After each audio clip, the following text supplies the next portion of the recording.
BarbacoaCore Podcast Network.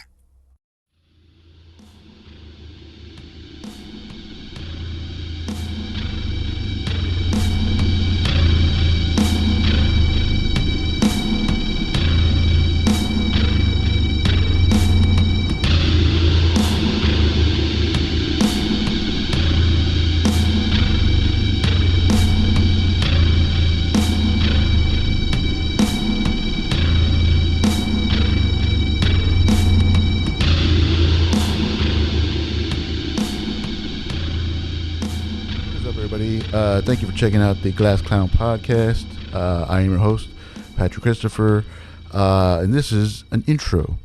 I decided that I'm going to start doing intros for the shows, just so when I do have guests on, we could just jump right into it. You know, here's the thing: like these episodes that it's trial by error.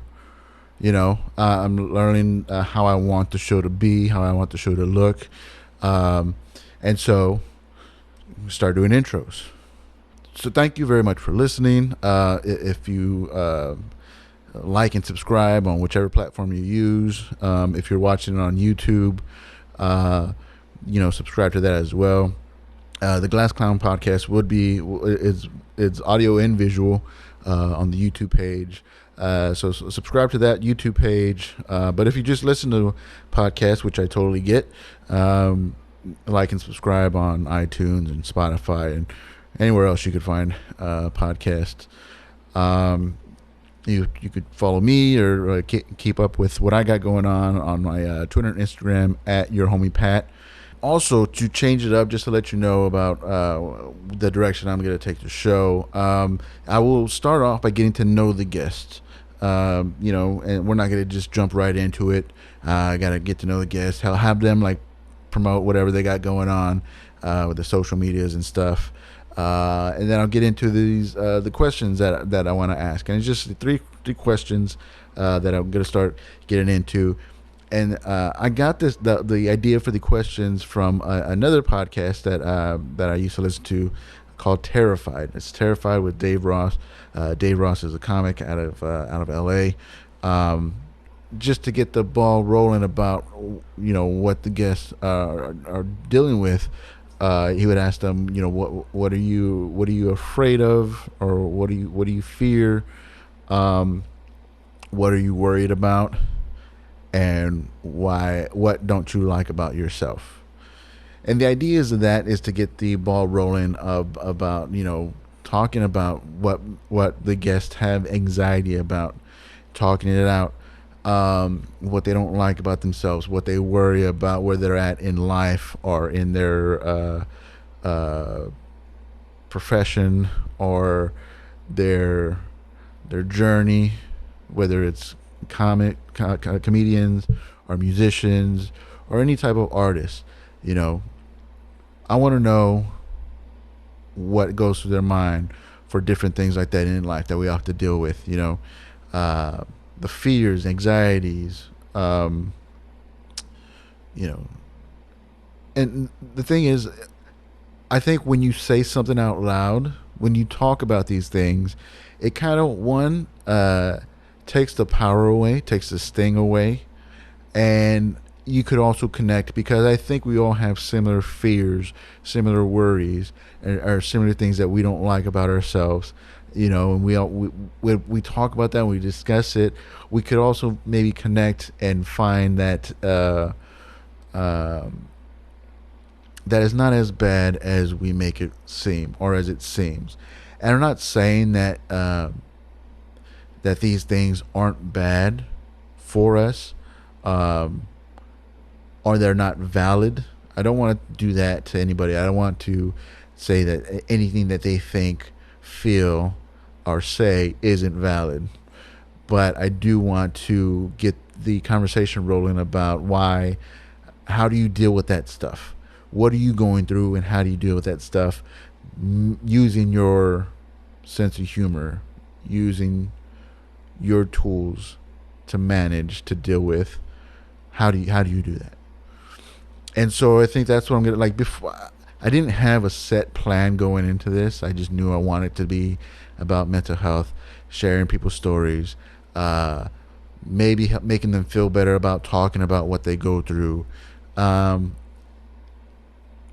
I called it a comedy mental health podcast, but I don't know how much comedy it's gonna be.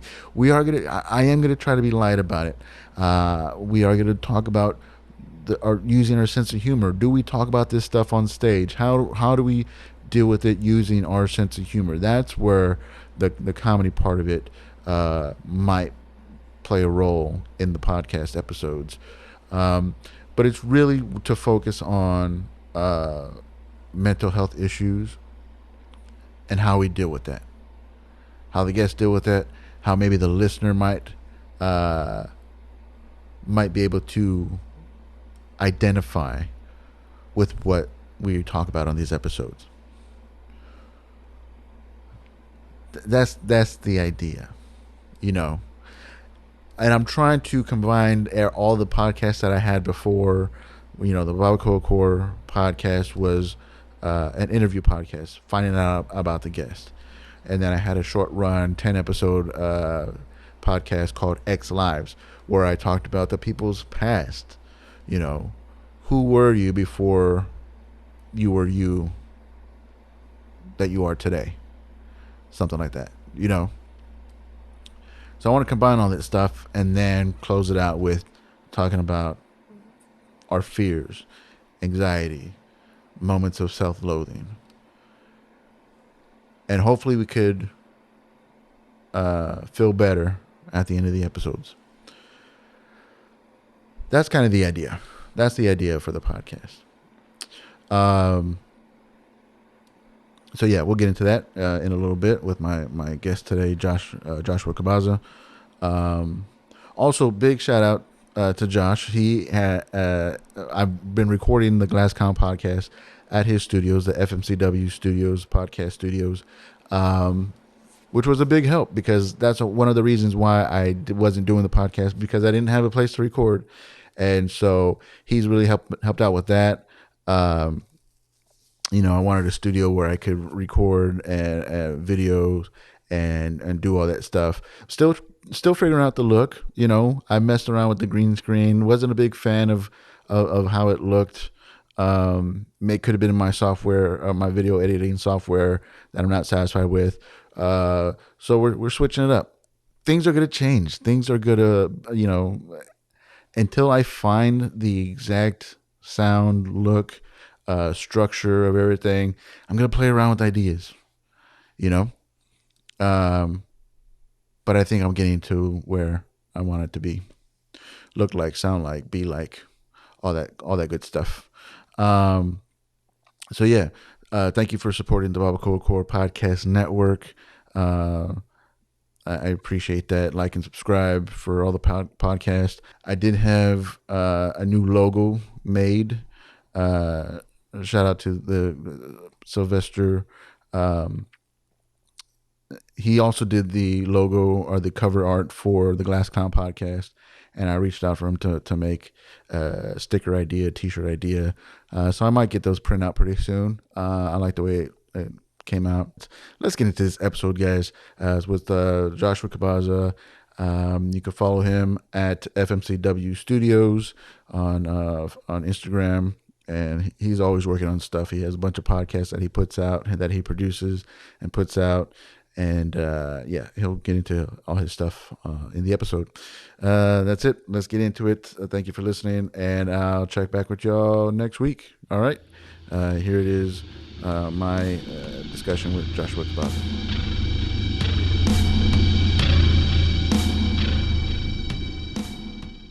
Get a iMovie.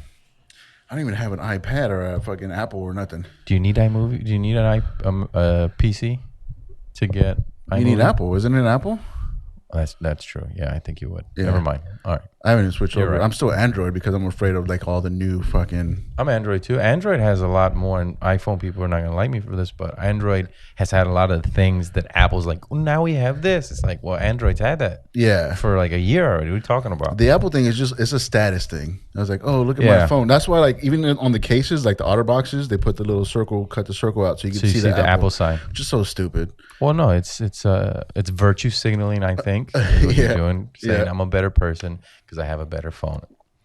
Cool, man. So, what is up, everybody? Thank you for checking out the Glass Clown podcast. I'm your host, Patrick Christopher. Today, I am joined by Joshua Cabaza. How's it going, man? It's going. It's going, huh? It's going, and that's all you can hope for, right? It's either going or it's stopping, and luckily, it's going. Yeah, that's like deep sounding, but it's really not. It's not. It's not at all. It's either stopping or going. You're like, oh wow, that's amazing. No, that's just it's on or off. Yeah, it's the way it is. Cool, man. So it's I decided to take off the comedy part of the mental health podcast. So now it's just a mental health podcast. Now it's just sad people. Yeah. All right. It's sad people talking about their mental health. Mm-hmm. And hopefully we can laugh at it. We don't know yet. Mm-hmm. I think I kind of jumped the shark saying, oh, it's a comedy mental health podcast. It's just a mental health podcast where I talk to comedians and then musicians and other artists, stuff like that. But mostly comedians because that's who I talk to. Are you becoming a therapist? Is this what this is? Well, this is what I'm trying to do. I'm trying to normalize therapy within the Latino community. No, just all people. Well, males more particular. Latino, yeah, but just everybody. I think it's very important for people, and I think it's also important to people to normalize checking in on people and talking about this stuff. You know, because everybody feels, especially when they're in the deep darkness of it, they're like, oh, it's just me. Like I'm the only one that feels this way. I'm the only one that goes. Well, we were raised that way. Keep it to yourself. What do you mean? Like I don't know. I will keep it to yourself. You know what I mean? Like fucking bury it deep inside and do what you have to do. Keep it like don't talk about that shit. How were you raised? I mean, do you have brothers or sisters? Yeah, I got a little brother. My parents are still together.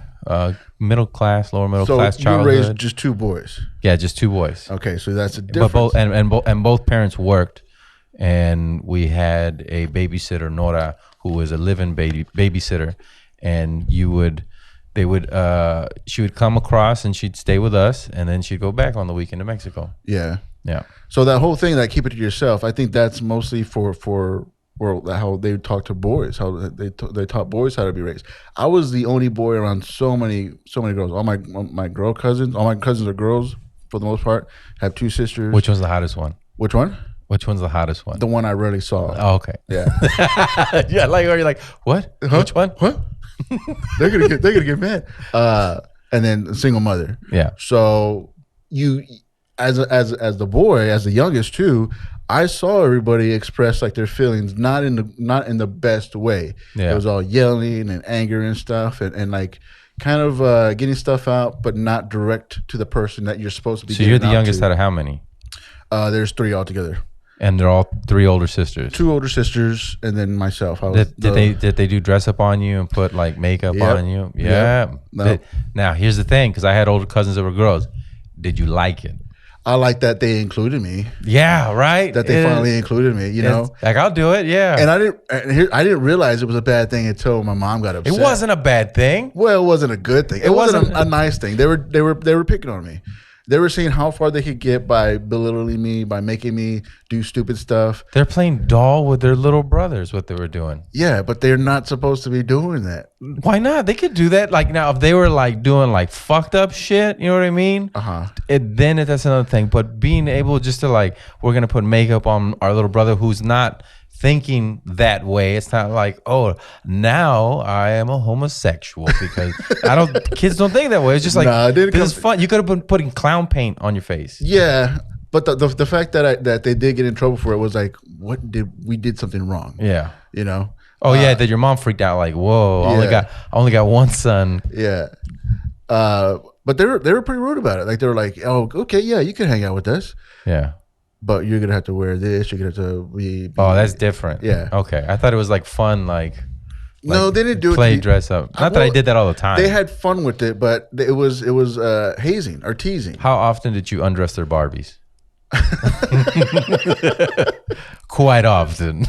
Well, I would steal them, and then I would like leave their clothes, but I would take the Barbies. Mm-hmm. So it only counts as one. It only counts as one. You leave a trail.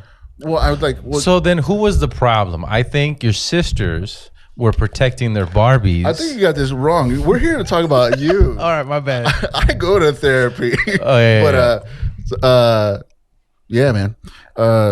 So that's cool. Before we get into that, Twitter, Instagram, how can people find you? What do you have to promote? All that stuff. June 5th and 6th, I will be headlining Jokesters 22 in San Antonio. You can apply to Battle of the Sketches. June 1st is the end for the online, and July 1st is the end date for the live round, which is October 16th at the Alamo Draft House location, 8 o'clock. You can find it at battleofthesketches.com. And you can see What's Up Psycho podcast, Willful Ignorance podcast, Something for the People podcast, and I'm bringing back Daddy No podcast, and you can see that on FMCW Studios. Yeah, that's awesome, man. Yeah, you were a big inspiration to me starting my own podcast network, which is just me with my podcast. That's how it starts. Yeah, I mean, I'll start working. I haven't offered anybody yet, but some people that I would like to do a podcast. Yeah, I'll record it and I'll post it, do the post production and all that stuff. I think it is a good tool for comics to have as far as like creating a podcast, getting your stuff out there, because we're so limited on how people could see us. Yeah, I don't think people utilize it too much. So yeah. Well, what I always think of is there's 30 million YouTube channels. There's more than that actually. There's hardly that many episodes of podcasts compared to YouTube channels. So where YouTube is today, I think podcast is like what YouTube was in 2012. That's what podcasts are right now. I don't think it's blown up yet. Yeah. So bringing back Daddy No podcast. What's the Daddy No podcast? That's the one that you do with just you. That was the one I was doing with my kids, and I stopped for like 6 months because we recorded some, but it just kept, during the pandemic, it kept getting too dark. Yeah. And I'm like, I don't want to put this out because, this is too personal. Yeah. And then so I did it on Sunday night. I'm going to put it out this week or last week. I don't know, whenever you put out this episode. So I'm going to put it out. But what I'm doing now is going back to like my kids when they were like 3 years old, 4 years old, 5 years old, and being like, look, this is what you talked like. What do you think of this clip? And I'm playing them clips of how they answered the question then. Oh, yeah. And then asking them the same question as an older child. That's interesting, man. That's pretty cool. Like giving them a look back into the things they said, and and I think that's what I'm gonna do. Because I did it was about 4.5 years, and then I took 6 months off. I think I'm gonna keep doing that. I'm gonna do 4.5 years, then take like a few months off, and then keep going. Yeah. And the goal is at the very end, it's either gonna be a way, hey, you should raise your kids like this, or yo, don't do that. This guy fucked it up, and hopefully it's the good one. Yeah. But I want to take all that and the best moments and then write a small book about it. Now, when you started comedy, how long did it take you before you realized that you needed to start doing podcasts and the sketches and all that stuff? Like, was that part of like the branching out? Or I started doing stand-up, and 3 months later I started Funny Man Comedy Works, was just producing shows. And so at first it was a production company, and then I was like, oh, well, now I'm going to produce comedy albums and podcasts. And then it was just like, now we're going to put cartoons. Now we're going to do the film festival on top of it. And it's like a lot of projects, but it's hard to handle them all. I feel like I built up a lot, and now instead of building more, I'm just like, all right, really hone all of this. You know what I mean? But I did start it because I remember seeing comics that I saw on TV, on Comic View and on Comedy Central, and these in my eyes were like, you guys are the shit. And they're performing for 12 people at River Center Comedy Club. Yeah. And what I learned because I would talk to them, I'd always ask them questions. Some were cool, some I annoyed the shit out of, so they would talk to me. But you have a peak and then you come down. And it's funny, he goes, and on the way down you see the other people coming up. And it's like to see like watching Joe Coy, and he's almost selling out LOL to now he's selling at theaters. Or Bobby Lee, and there's 220 people in 2010, and now it's sold out show, podcast blew up and shit like that.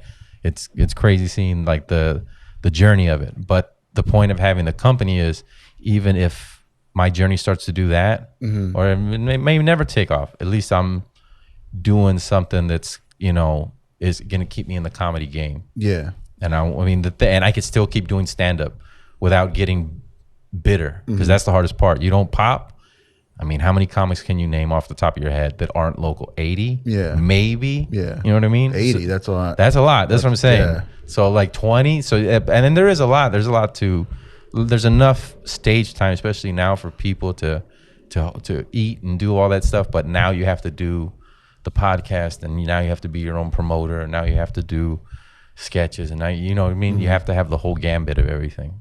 Gambit, you like that? I don't even know if I used it right. These glasses, I think these glasses did it. I just got them today. I was so happy. Yeah, you look really a lot smarter than you have before. Yeah, thank you. Appreciate it. Yeah, it's to hide the bags. That's why. It tricked me. Yeah. When you started into it, like, did you just start blindly, or did you start like studying it, like reading like how to profit from podcasting, how to profit from making your own business, becoming your own business, stuff like that, or was it just like blindly getting into it? The comedy thing, starting off with stand up, my cousin and I would always watch. I remember my first one was Eddie Murphy Delirious. That was and I'd go to my cousin and I'd watch it at 8 years old, again and again and again and again, and like he was done with it, and I'd study and I'd rewind it and I'd act them out and try to do his jokes, right?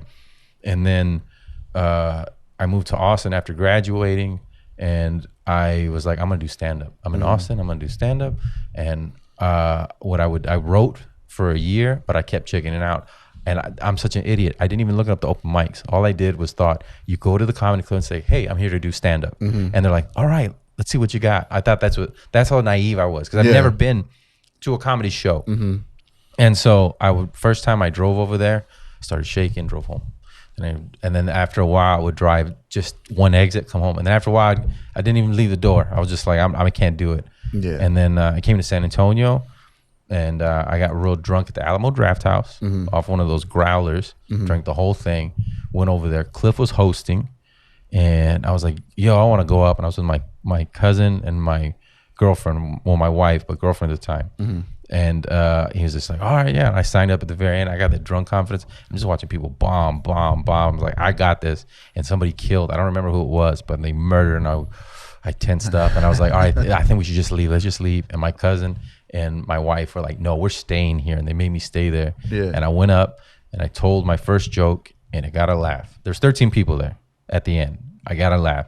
And then I got so excited. And then I turned around and I talked out of my ass like Ace Ventura.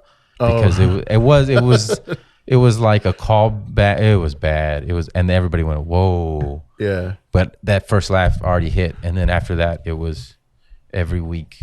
And then, how can I build more of these mics? How can I get more stage time? So before there was the Blind Tiger Comedy Club, there was a place called Studio 13, and it wasn't the same as far as Sin 13, Studio 13. Studio 13. Oh, okay. So where was that at? It was here's Laugh Out Loud. What's this street on?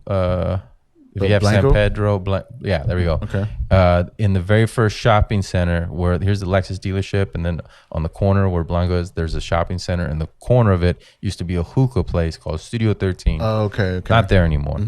But it wasn't like everybody coming right. It was like every comic would show up. It was a Sunday night.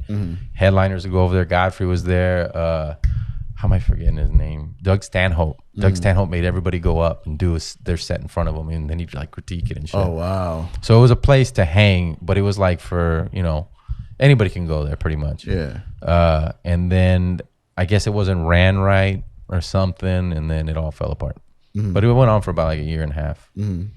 When you first started, like, did you have like huge dreams? Like, oh, well, Netflix wasn't like a huge thing there, but you're like HBO, Showtime, BET, or did you just like, I just want to get up there? NBC came through. It wasn't last comment. Stand Up for Diversity, and I'd only been doing stand up 3 or 4 months, and so I go up. I get in a round. It's at Laugh Out Loud. And I go up, and there's 2 girls in the way back where they do the light, and I'm on stage. And my only audience is the 19 other people in my round. And I go up, and I start telling my jokes, and they look at me for about 5 seconds, and then they look down at their papers. And it's like, next. The guy who won was, what's his name? Tony? Is it Tony? I can't remember his name, but he's been on like a bunch of different type of stuff. But I thought, this is my break, right? And then again, the very next year, America's Got Talent. I got to skip the line and going straight for auditions because I Laugh Out Loud. And I was all like, 2011, 2012. You skipped the line because of Laugh Out Loud. Oh, wow. They said, they asked for comics. And so Oh, instead of wow. having to wait in line saying I'm a comic, I got vouched by the comedy club. So I walk in, and it's these two girls. They walk out. They're flag twirlers, and this one girl's like crying, right? And on top is one of those whatever, uh, uh, you know how they have the squares and shit, and you can move them and stuff. She hit her flag on top, so she fucked it up, and so she was all crying like, "Oh, we're not gonna get it." Yeah. And I walk in, and I do my set, and I see the guy, and he's smiling, and it's a girl behind the camera, and he's smiling. I'm doing well, and then for some reason, I fucking go on this rant like da da da da da da da, and I go crazy. Wait, the audition is just to two people? Yeah, it's just them two. I'm doing my set. Oh shit! And I'm a minute and a half in. The last 30 seconds, I go on this crazy. It's part of the joke, but I went too hard, too much energy. Like I was really excited, so I let it all out. And then I remember the girl from behind the camera going like, "What the fuck?" And the guy was like, "All right, thank you." And I was like, "All right, sorry for wasting your time." And I walked out. And I was like, "Fuck." But both of those times, I was like, "This is it. This is it." And that was within months, or that was in the first year? That was in the first 2 years, the first few months, and the first like year and a half. But yeah, I was naive, and now I don't think of it in terms as make it in my head. And this is maybe naive or stupid or delusional, but I already believe I did it for the fact that this is my 9 to 5. You know what I mean? I do this. I mean, of course, I have social media and other things that I do to supplement that, but that was the goal, that I don't have to take off of work to be like, I got to go do this gig. You know, I wonder if I can get off. It's like, no, that's what I'm going to do. Yeah. And then work and then just keep going. If I can, like every year, I think it's going to stop. Like I thought, okay, I stopped at 30. I stopped selling cars. I sold my truck. I got my CCNA for not computer programming, but like when you call rack space and shit, I got that CCNA certification. I was like, I'll just do that instead. And then for the first time in 4 years, they didn't hire. And then the next quarter, they started firing people. So I'm like, I just wasted fucking all this time and I tried to get a job and they're like $10 an hour. Yeah, I felt that was the thing that pushed me to be like, fuck all that. Do this. Take your chance. Do stand up and everything else. Go that way. And we cut off the internet, or not the internet, the cable. We went down in groceries, didn't buy clothes, had one car. We cut down everything just so I could try it. And then every year we've been able to build up. Did you have like a mentor or somebody that like you saw do it? Like I know this person is still local, but doing it full time. No. Like, so you just thought that it was going to happen. I had a breaking point. I hit, I wouldn't say rock bottom, but for me, it was, I've had 2 rock bottoms. The first rock bottom was I was addicted to Vicodin for 2 years because I had back surgery at 24, and I kept taking them. And one night I took a bunch of them and passed out, and I thought that was it. I wasn't gonna wake up because it was like blackout. And so I fell on the bed, right, blacked out. Woke up in the morning, threw all my Vicodin. Also was taking Adderall, so I was speedballing. Damn. Adderall in the morning, 12 to 16 Vicodin throughout the day. Fucking. And Adderall was just for fun, or were you prescribed? Adderall was because I need to balance out from the Vicodin. Oh, okay. Yeah. Not prescribed at that time. Yeah.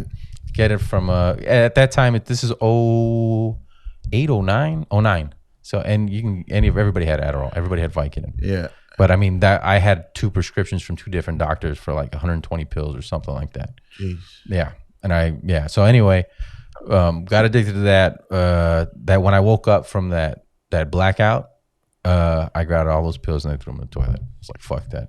I almost died. Fuck that. And then 2 months later, I started stand up. How was it, the getting off the pills? How was the weaning? Like, you know what I mean? Like, I was smoking a lot of weed.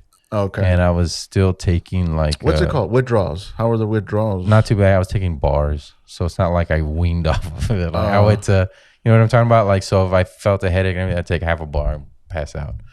So it's not like you just sober. But then I stopped. I stopped with that too. Yeah. I stopped with that too. And then the next one was I'm selling cars.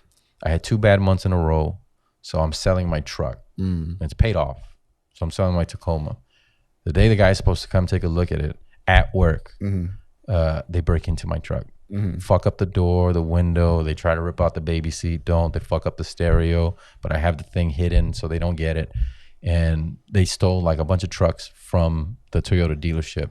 and my boss is there calling the cops, and I'm looking at my car, and I start fucking laughing. Like, what the fuck? Are you kidding me? Like, laughing, like I'm losing it. I'm losing it. Like cracking. Yeah, because my wife's not working. She's going to school. Oh, yeah. And she's pregnant.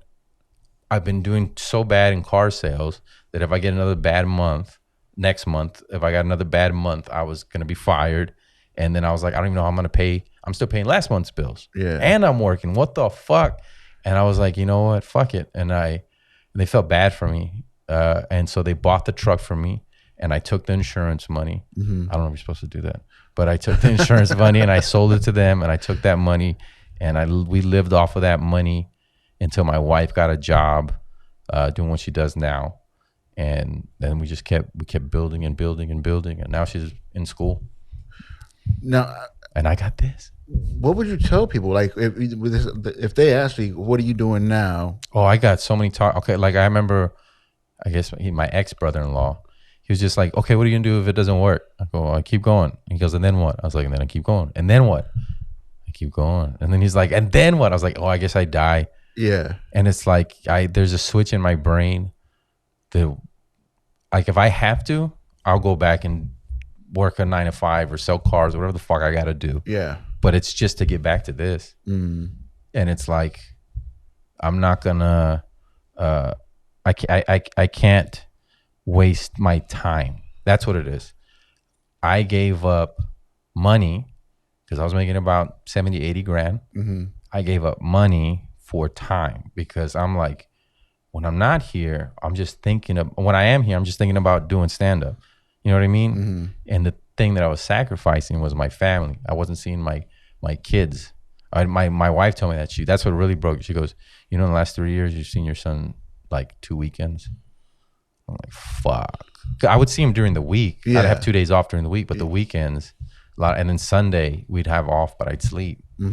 So I'm just like, fuck. I didn't think about it that way, and so that became my focus. I was like, we're gonna be broke, and we were for a good 2 years. I want to say 1.5 to 2 years. It was really bad, and then we got cable, and then this year we finally got a second car. My mother-in-law sold us her old car. It's a nice one, 2012 Genesis. Yeah.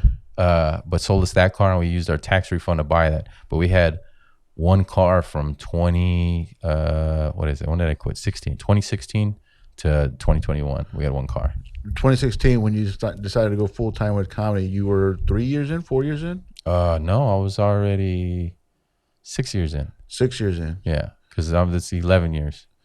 At that time, did you have an idea like, okay, 2 years I'm going to be at this in comedy, 4 years I'm going to be at this, 6 years I'm going to be at that? No, I just had I had goals like, all right, I want to have an album by this year. That by 2018 was my goal. So 2 years from that, I want to have an album. In the next 4 years, I want to do a theater. Meaning, not that I sell out a theater, just that I get to go on stage and do a theater. At a theater, yeah. And then 6 years out, something on TV, whether that's HBO or Netflix or whatever. But all that, those are all goals. But in my head, it was just next joke. What's the next bit? What's the next podcast? What's the next sketch? What's the next film idea? What's the next cartoon idea? Which is just like, just keep going, and because the rest of the shit will drive you fucking nuts. Yeah. You go crazy. And every once in a while, reality goes right back in your face. And you see it, and I'll have like every once in a while I have panic attacks, like, holy shit, I need to go get a job. What the fuck am I doing in my life? And then I can't believe I have all this horrible shit on the internet. Oh my god, people from high school and college saw this horrible shit. And then I remember like, nobody cares about you, and I'm like, oh yeah, oh okay. That's so weird how that's like a comfort thing. Like sometimes like you think like, well, nobody cares about you. Like you're, oh fuck, man, I don't mean nothing to nobody. But then when you're panicking, like all these people are gonna think this about me, think that about me. And you're like, nobody cares. You're like, oh yeah, that's right, nobody cares. Like it's kind of like a safety thing. Like, I read something from what was it? It was Rainbow Skull. Have you ever seen that? His cartoons, and he had what's his name? Yeah, I know. Who yeah, you're talking and about. he put some. I forgot what it was. I'm gonna butcher it, but it was something like. I'm having anxiety about what people think about me or whatever, and then it's just like, well, stop thinking about yourself. Yeah. It's like, oh shit. And so like whenever I get down about not being booked, then I'll think about who I think is funny and the avenues that I do have. The Tiger, Jokesters, Laugh Out Loud, the comics. I'll be like, hey, check this guy out. Check this girl out. Take a look at these comics. And maybe one of them gets booked. You know what I mean? Not because I want to be on your show. Most of them don't even have shows. It's just like, I've seen you grind it out for years. You know what I mean? And I saw you progress. So now I can't get, it's like kind of like, it's going to sound horrible. I'm married. I can't get laid no more. But if I want my friend to get laid, fuck yeah. Not that I want to get laid. I want to get booked, but you know what I mean? Yeah. It's like, but it's that for comedy. I'm like, you got to, fuck yeah. And especially if they do really well, I'm like, oh, and then that club, they're like, oh yeah, do you want to, not necessarily the person you got booked, but the club was like, thank you for sending me that person. And then they book you. Was there ever a point where you thought like, I gotta get out of San Antonio? I gotta go move to Austin, move to I've been LA, going up. Oh yeah, LA. There's always been plans to move to LA or New York, and I thought I had my shot with it. I wasn't even a shot of going. But then I thought about it when my wife said no, and I was like, yeah, that's right. Yeah. No, I it's not fair to my family. You know what I mean? Because my wife has a job she loves. My son is getting the help he needs at school. He has like a tutor and two teachers, and it's just all this stuff that my wife helped him get, and he's progressing so much more that was just like, I don't even know how to start to get that in all. Like we could probably get that, but it take a while, take a year, take a bunch of testing, because this is years of testing that we've had to do and go through the holes or whatever, not loopholes, but the progression of the school, and it's a lot. It is a lot. They do a lot of testing, and so I'm like, that's not fair to him. That's not fair. I can't even come close to affording anything like this house in Austin. We're gonna be in a fucking maybe 2-bedroom apartment. Yeah, I was just like, so all of that. I'm like, there's no, I can't do that to them. But again, Austin's an hour away. It's not that far. Yeah. How, like now, especially now with everything, like as far as like the podcast and YouTube and all that stuff, like how necessary is it to be in those big cities like New York or LA when Austin's just right there? I have no idea. I couldn't give, because I've never done stand up in New York or LA. So I can't even be like, well, you got to move to, I just know Austin has a different energy right now, because I've gone to Austin before, but the reason I didn't now with the comeback, everything's coming back is well, there's an energy there. There's a lot more people that move there. I know there's like the old school comics that meaning like not like Rogan's an old school comic, but I'm saying like the people who are already in Austin, and I know, and I came up with many of them. They started around the same time I did, and then a lot of them San Antonio that transferred over there, and then like all the new people, and it's just.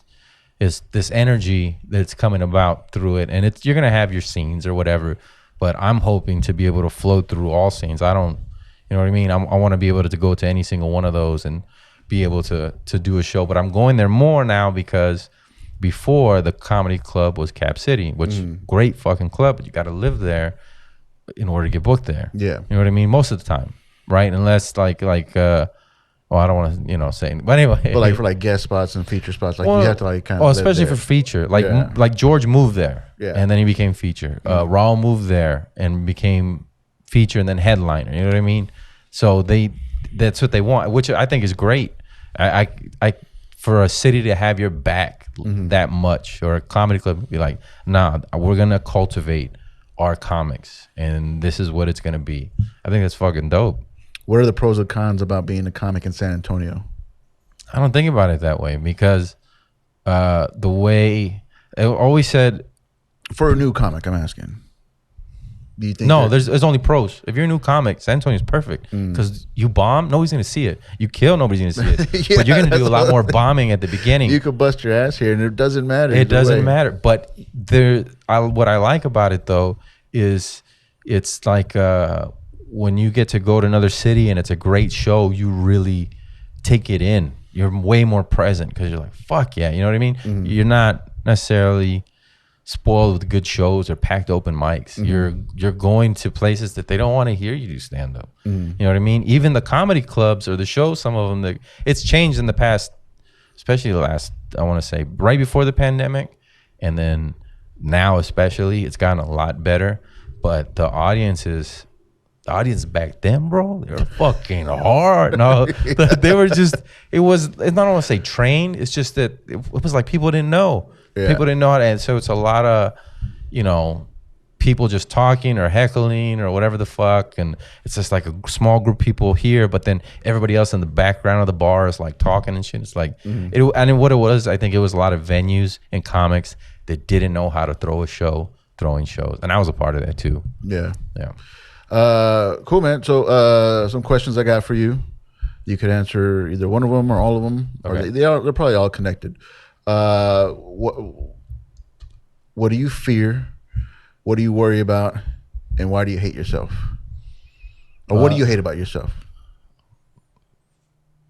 What I fear is like death of a close loved one. You know what I mean? Like that's the ultimate one. Is that a new thing? No, that's been since I was little. Yeah. I was a little kid. That was I don't know. I always had it in my head like, this is great. It's gonna suck when I don't have my grandparents, or you know what I mean. This is great. It's gonna suck when I don't have my parents. Mm-hmm. And so that's what I tell my wife all the time. Like especially when she was complaining, like like 2-3 years ago, how broke we were, and I was just like, remember before you complained about how you never saw me? Now you're complaining how broke we are. Yeah. I was just like, what's gonna suck when we do have money, but we don't have our parents. And she was crying. She's like, yeah. And I was like, I thought I was gonna have to get a job. Shit. Damn. That was a trick, man. That was an evil trick. Very evil trick, and it bought me 2 more years. I was like, oh, thank God. And then you know what? That got us over the hump. Oh shit. But now these credit cards are filling up. Fucking. Yeah. So as a kid, what was the other one? It was fear, and then what else? What do you fear? What do you worry about? And what don't you like about yourself? Who would you fuck? Yeah. Who would you kill? Worst comic in San Antonio. No, I'm just kidding. But that fear thing, I think like all kids have that, but we kind of like outgrow it and stuff, and then it comes back when we get older, I think. Well, I guess for you, I mean, you said you've always had that. Did you lose somebody like important to you, like as a kid, and then it just stuck with you, that feeling or that fear? Yeah. And then also the fear of that I'm going to die at 40 because of this. I'd go to Sunday school or CCD. Are you Catholic? Yeah, I used to be. Yeah. Okay, so we'd have to go to CCD. I went all the way till I was a senior in high school. Oh wow. Yeah. My parents are very, very Catholic. Like it was cool because it was like on the week I grew up, I was with my parents. And they're very strict Catholic, and I go to bed at the same time and do your homework and all that. But on the weekend, I went to my cousins, and it was like the fun house. Yeah. So it's like almost I had 2 sets of parents. You know what I mean? And brothers and sisters. So even though I'm the oldest out of the 2, I act like I'm the younger brother because I had two older cousins. You know, and then he acts like an only child. So the dying at 40 came about because it was when would we do it? We do it on Tuesdays. You'd have to go after school and go to CCD or whatever for 2 hours. And I remember she must have been a secretary or something, but she was brand new. And she was saying how it's much better to live a normal, quiet life and live till 80 than go out there and be reckless and do what you want to do and die at 40. And then she goes, who wants to live until they're 80? And everybody raised their hand. And then they're like, what about, I was like, that's not living. That's boring. If those 40 years are great, then I lived more life than in that 80. And then she was like, oh, okay, if that's what you want, then you'll die at 40. And I'm like, what the fuck? Fucking, but she's just a crazy, I came up with crazy people within that because the main guy said, my wife has cancer and so-and-so wanted to do penance, so they put a rock in their shoe and they walked around for 3 weeks with pain. Everything was, you have to suffer for something good to happen. And I was like, fuck all of you. What are you talking about? You have to suffer like that. And then like you didn't buy into that? Like as being raised Catholic, you didn't buy into that idea? I didn't like that. I liked the we don't like it, but I mean we felt like it was we had to. Yeah, it's like still that's still ingrained in me. I know it is subconsciously. It's still ingrained in me. Like I feel like I have to take these steps before I can, I might self-sabotage, not let myself go to whatever next level I need to go to because I'm like I haven't mastered this part. But I remember they kept people like that around. But like my dad tried to teach for CCD for a little bit, and they let him go because these girls were sharing lip balm. And he's like, I wouldn't do that. You can get herpes that way. And then they went and told their parents. His dad said that we have herpes, and he's like, I didn't say that. I said don't share lip balm or you could spread herpes. Yeah. That is a fact. And I'm like, Dad, you can't talk about herpes in church. Yeah. What are you doing? So they let him go. But the guy with the rock in the shoe is like, fucking lash yourself if you want to fucking go to heaven. And I'm like, yo, I don't agree with this shit at all. Yeah. Yeah. So even though you chose, or you back then you thought the idea of dying at 40 is like better than like living a boring, bland life and living to 80. Now that's a fear of yours, even though that's something that you agreed with back then. Yeah, it's a fear of me. I want to see my kids grow up. I want to be a grandfather. I want to, grow old with my wife and shit. I don't want to die at 40. It's like, fuck. And now I have this thing in my head that's fucking bullshit because this stupid lady who I don't even know who she is put it in my head. And that's how religion, that if it was just like I'm at school and it's a teacher, I'd be like, what the fuck are you talking about? But because I'm like, this is church, this is an omen, you will die at 40. And it's like, fuck, will I even succeed? Or am I the guy? Local comic dies in San Antonio. Fucking shit. Yeah. Like I can't eat. Ugh. You know what I mean? So I don't know. Because thinking about it, I'm like, that's what, 4 years away, 4.5 years away. 4.5 years? Yeah, I'm 35. In comedy years? Comedy years, I'm 11. Oh, okay. Yeah. Besides death, what do you worry about? I don't know. I probably should worry about more stuff. I should say people. I worry about. I think it's good to not have so many anxieties or so many worries. But I'm just like, what kind of stuff? Failure, just failure. Just like, hey, everybody else is right. Like I bombed. I told you the story. I don't want to mention it on here, but I bombed horribly. It was a really good story, though. I bombed horribly recently. So top 5 easily. And the first thing when I got off stage that popped in my head was my son telling me, and I know he's doing it to be mean. And at the time, I didn't even get mad at him. I was like, why are you trying to hurt my feelings, dude? Yeah. Stop. Because he was picking up the Legos and he's like, help me play with the Legos. I was like, they're your Legos, you need to pick them up. He's like, you see, that's why you'll never amount to anything, because you're lazy. You don't do anything. Wow. You never help me. And I'm like, you'll never amount to anything. I was like, what?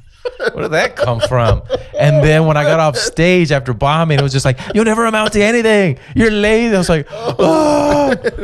He was right. Oh, yeah. Shit. Yeah. And then I don't, being wrong or being embarrassed, I don't mind that. Everybody minds that, but I mean, or awkwardness. I feel it. I just don't think I feel it as the intensity that other people do. But the thing that I feel more is when I feel legitimately stupid.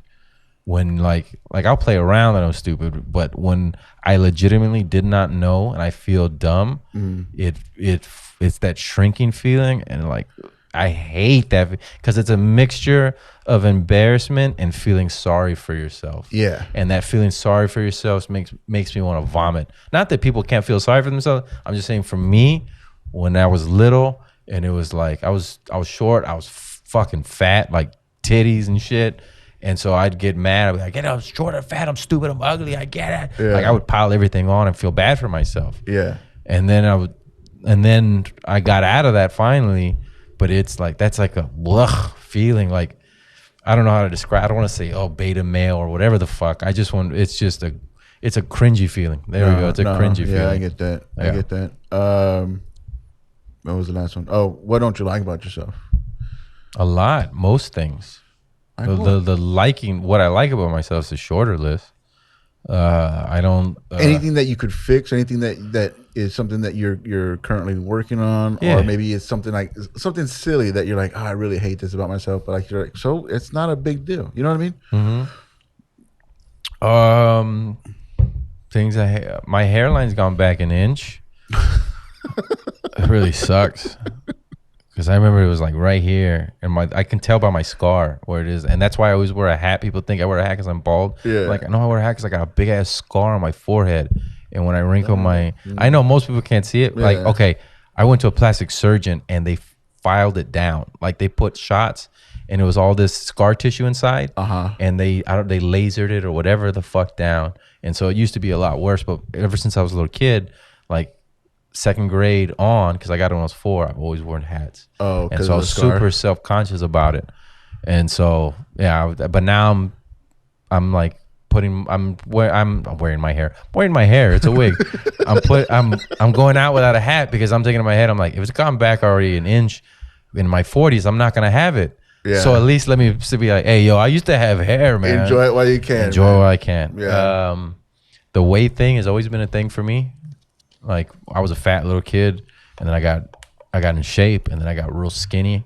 When I started comedy, I was 160 pounds. But damn. I was 160 pounds as a sophomore in high school. Yeah. I was all the Vicodin, Adderall. I wasn't eating, shit and blood, all this stuff. Yeah. And then from 160, 10 years later in comedy, I'm 245.